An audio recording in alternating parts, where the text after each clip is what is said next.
В послании президентом обозначены основные приоритеты и проблемы нашего общества.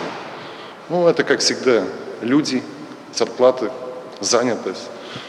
Обозначено, значит, направление нашей деятельности страны – это безопасность, это открытость для всех, ну и, конечно же, благосостояние нашего народа.